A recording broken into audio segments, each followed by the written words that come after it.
పశ్చిమ బెంగాల్ రాజకీయాలు ఎప్పుడూ దేశ రాజకీయాలకు భిన్నంగా ఉంటాయి.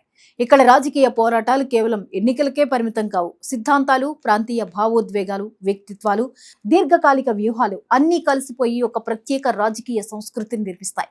అందుకే బెంగాల్ రాజకీయాల్లో జరిగే ప్రతి పరిణామం జాతీయ స్థాయిలో ఆసక్తిని రేకెత్తిస్తుంది. ప్రస్తుతం అలాంటి ఆసక్తికరమైన చర్చే ఒకటి రాజకీయ వర్గాల్లో సాగుతోంది. సాధారణంగా ఒక ప్రత్యర్థి పార్టీ బలహీనపడితే మరో పార్టీ ఆనందిస్తుంది. ఆ పార్టీ చీలిపోతే రాజకీయ లాభాల కోసం మరింత దూకుడుగా వ్యవహరిస్తుంది. కానీ పశ్చిమ బెంగాల్లో మాత్రం పరిస్థితి కొంత భిన్నంగా కనిపిస్తోందనే విశ్లేషణలు వినిపిస్తున్నాయి. మమతా బెనర్జీ స్థాపించిన తృణమూల్ కాంగ్రెస్ పార్టీ గత 2 దశాబ్దాలుగా బెంగాల్ రాజకీయాల్లో ప్రధాన శక్తిగా కొనసాగింది. 1998లో కాంగ్రెస్ నుంచి విడిపోయి మమతా బెనర్జీ ఏర్పాటు చేసిన ఈ పార్టీ క్రమంగా వామపక్ష కూటమి ఆధిపత్యానికి ముగింపు పలికి రాష్ట్ర రాజకీయాలను పూర్తిగా తన చుట్టూ తిప్పుకుంది. 2011లో చారిత్రాత్మక విజయంతో అధికారంలోకి వచ్చిన తర్వాత తృణమూల్ కాంగ్రెస్ రాష్ట్ర రాజకీయాల్లో అప్రతిహత శక్తిగా ఎదిగింది. వరుస ఎన్నికల్లో విజయాలు సాధిస్తూ తన ఆధిపత్యాన్ని కొనసాగించింది. అయితే ప్రతి రాజకీయ పార్టీకి ఎత్తుపల్లాలు సహజం. ప్రస్తుతం తృణమూల్ కాంగ్రెస్ లో అంతర్గత అసంతృప్తి పెరుగుతోందన్న చర్చలు రాజకీయ వర్గాల్లో వినిపిస్తున్నాయి. నాయకత్వ నిర్ణయాలు, స్థానిక స్థాయి విభేదాలు, టికెట్ల పంపిణీ, ప్రాంతీయ నాయకుల మధ్య ఆధిపత్య పోరాటాలు వంటి అంశాలు పార్టీ అంతర్గత చర్చల్లో ప్రధానంగా మారుతున్నాయనే విశ్లేషణలు ఉన్నాయి. ఈ పరిణామాలు భవిష్యత్తులో పార్టీ బలంపై ప్రభావం చూపుతాయా అనే ప్రశ్న కూడా వినిపిస్తోంది. ఇక్కడే ఒక ఆసక్తికరమైన రాజకీయ కోణం ముందుకొస్తోంది. తృణమూల్ కాంగ్రెస్ బలహీన పడితే దాని ప్రత్యక్ష రాజకీయ లబ్ధిదారుడు బీజేపీ కావాలి. గత దశాబ్దంలో బెంగాల్లో ప్రధాన ప్రతిపక్ష శక్తిగా ఎదిగింది కూడా బీజేపీయే. ముఖ్యంగా 2019 లోక్సభ ఎన్నికలు, 2021 అసెంబ్లీ ఎన్నికల తర్వాత బీజేపీ రాష్ట్ర రాజకీయాల్లో గణనీయమైన శక్తిగా మారింది. ఒకప్పుడు వామపక్షాలకు, కాంగ్రెస్ కు చెందిన ఓట్ బ్యాంక్ లోని కొంత భాగాన్ని కూడా బీజేపీ తన వైపు తిప్పుకోగలిగింది. అయితే రాజకీయాలు ఎప్పుడు సూటిగా ఉండవు. ఒక పార్టీ బలహీనపడితే ఆ ఖాళీని ఎవరు భర్తీ చేస్తారనేదే అసలు ప్రశ్న. అదే ఇప్పుడు బెంగాల్ రాజకీయాల్లో ప్రధాన చర్చగా మారింది. తృణమూల్ కాంగ్రెస్ బలహీనపడితే ఆ పార్టీ ఓటర్లు మొత్తం బీజేపీ వైపే వెళ్తారన్న గ్యారంటీ లేదు. కొంతమంది రాజకీయ విశ్లేషకుల అభిప్రాయం ప్రకారం ఆ ఖాళీని వామపక్షాలు, కాంగ్రెస్ కూటమి కూడా వినియోగించుకునే అవకాశం ఉంది.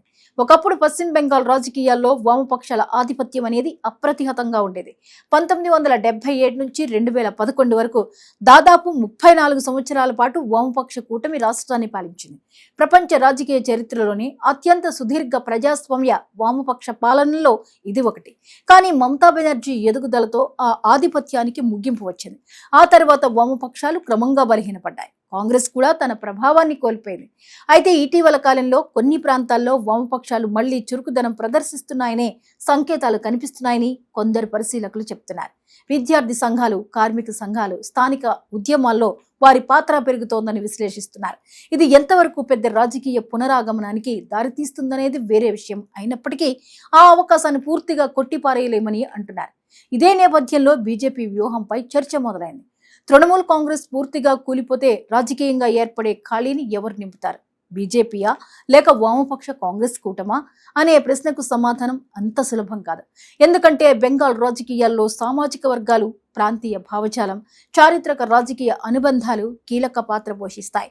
కొంతమంది విశ్లేషకుల అభిప్రాయం ప్రకారం తృణమూల్ కాంగ్రెస్ బలహీనపడటం బీజేపీకి అనుకూలమే. కానీ ఆ పార్టీ పూర్తిగా కనుమరుగైపోవడం మాత్రం దీర్ఘకాలంలో వేరే రాజకీయ సమీకరణాలకు దారితీసే అవకాశం ఉంది. ముఖ్యంగా వామపక్షాలు, కాంగ్రెస్ మళ్లీ పుంజుకుంటే రాజకీయ పోటీ త్రిముఖంగా మారచ్చు. అలాంటి పరిస్థితి భవిష్యత్తులో బీజేపీకి కూడా సవాళ్లు సృష్టించవచ్చని భావిస్తున్నారు. రాజకీయాల్లో కొన్నిసార్లు ప్రత్యర్థిని పూర్తిగా అంతం చేయడం కంటే నియంత్రిత స్థాయిలో బలహీనంగా ఉంచడం కూడా ఒక వ్యూహంగా పనిచేస్తుంది. చరిత్రలో అనేక రాష్ట్రాల్లో ఇలాంటి రాజకీయ వ్యూహాలపై చర్చలు జరిగాయి. అందుకే ప్రస్తుతం బెంగాల్ రాజకీయాల్లో కూడా ఇలాంటి విశ్లేషణలు వినిపిస్తున్నాయి. అయితే ఇవన్నీ రాజకీయ పరిశీలకుల అంచనాలు మాత్రమే. వాస్తవ రాజకీయాల్లో పరిస్థితులు వేగంగా మారిపోతుంటాయి. మమతా బెనర్జీ ఇప్పటికీ రాష్ట్రంలో అత్యంత ప్రభావవంతమైన నాయకురాలిగా కొనసాగుతున్నారు. తృణమూల్ కాంగ్రెస్ కు బలమైన కేడర్ వ్యవస్థ ఉంది.